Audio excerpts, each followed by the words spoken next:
tu le mettras devant, toi avec les troupes, retirez-vous. Comme ça, quand l'ennemi va attaquer, lui, il sera touché, il va mourir. Oh, bien-aimé dans le Seigneur. Ça, c'est parce que l'ennemi est entré en lui. David marchait dans le droit chemin. David servait Dieu. Il était l'homme selon le cœur de l'Éternel. Mais l'acte qu'il avait fait, maintenant ça le pousse à aller faire le meurtre, à aller tuer quelqu'un. David, il a envoyé le message. Joab, en assiégeant la ville, plaça Iri à l'endroit qu'il savait qu'il avait défendu par les vaillants soldats. Les vaillants soldats, ils avaient défendu. On ne se mettra pas là, parce que comme les murailles est en face, s'ils nous attaquent, avec leurs flèches, ils vont nous attendre. Ils vont nous atteindre. Donc ils étaient éloignés. Mais Joab savait. Mais l'histoire, Joab, comme le roi lui a demandé de placer Iri dans cette position-là pour qu'il soit éteint. Peut-être dans la tête de Joab, il croyait que peut-être Iri avait commis quelque chose d'irréparable. C'est pour cela que le roi voulait qu'il meure. Joab a seulement obéi ce que le roi lui a dit. Joab, qu'est-ce qu'il va faire? Les hommes de la Bible va nous dire que Joab, en assiégeant la ville, plaça Iri à l'endroit qu'ils savaient qu'ils avaient défendu par les vaillants soldats. Les hommes de la ville firent une sortie et se battirent contre Joab. Plusieurs tombèrent parmi les peuples, parmi les serviteurs de David. Et Iri, les siens, fut aussi tué. Bien-aimé. Il est tué seulement parce que David, il a été visité par un étranger et David a commis l'irréparable. L'étranger là qui était Satan. Il est rentré à David et il a poussé David à aller tuer Iri qui était vaillant en Israël. Iri est mort avec d'autres soldats d'Israël. Joab va envoyer le message à David pour lui dire, oh, pour lui signaler que c'est arrivé comme tu voulais. Et David s'est soulagé, il dit, ah bon, j'ai réussi mon coup, maintenant comme je voulais, il est mort, c'est fini, terminé.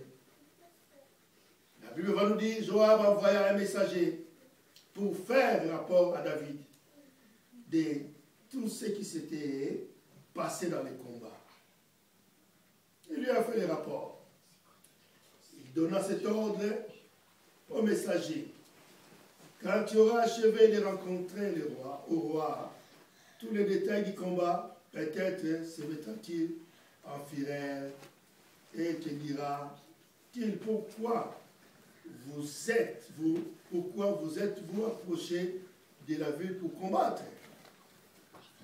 Ne savez-vous pas qu'on lance des traits du haut du muraille? Donc tous savaient. Qui a tué Abimelech, fils de Jérubbéchel? N'est-ce pas une femme qui lança sur lui du haut du muraille un morceau de mêle du moulin? Et n'a-t-il pas mort Tébé? Pourquoi vous êtes-il approché de la muraille? Ça, c'était juste pour se montrer que le roi n'a pas aimé le fait que Joab les avait poussés vers le muraille. Parce qu'il savait les coups.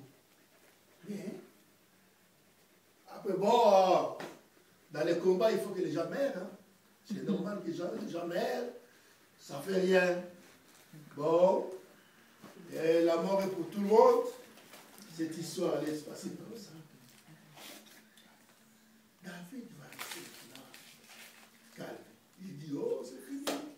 Bon, on va pleurer Uri, on va pleurer les autres. Hein. La femme d'Uri était en deuil.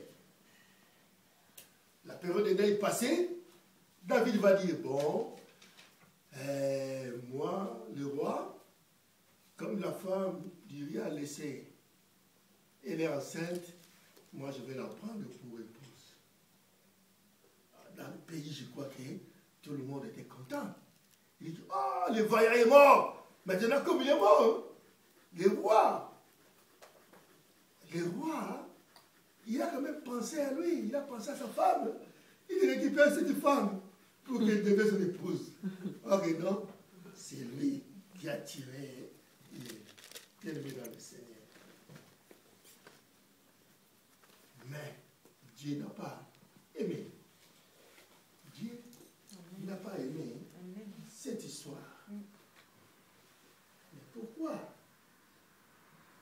Ça, c'était la convoitise. Il pouvait fuir.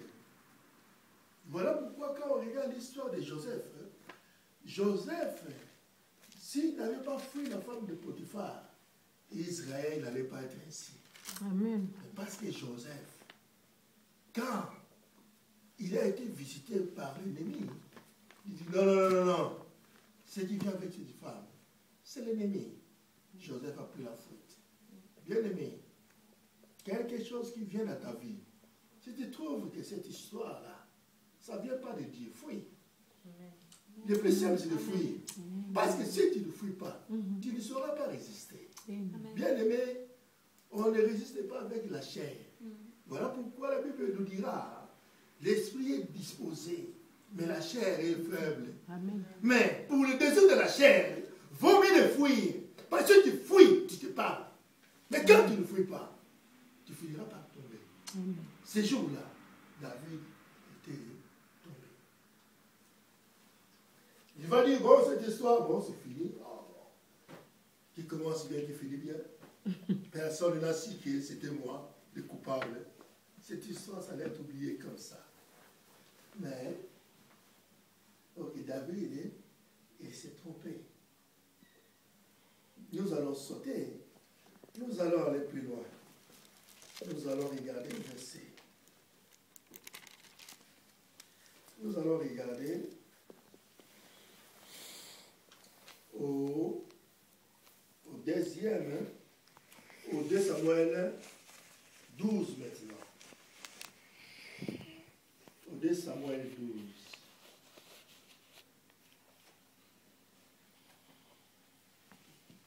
Au 2 Samuel 12, la Bible va nous dire,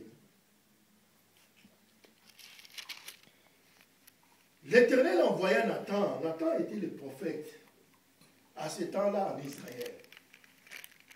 L'Éternel va envoyer Nathan vers David. Et Nathan vint à lui et lui dit, il y avait dans une ville des hommes, un riche et un autre pauvre. Suivez ça bien, bien amis de la Seigneur. Suivez ça bien. La Bible va dire, l'Éternel envoya Nathan vers David. Et Nathan vint à lui et lui dit, il y avait dans une ville des hommes, un riche avec un autre qui était pauvre. Le riche avait des brebis et des bêtes en très grand nombre. Le pauvre n'avait rien que du tout qu'une petite brebis qu'il avait achetée. Il la nourrissait et elle grandissait chez lui avec ses enfants. Elle mangeait de son pain, buvait dans sa coupe, dormait sur son sein.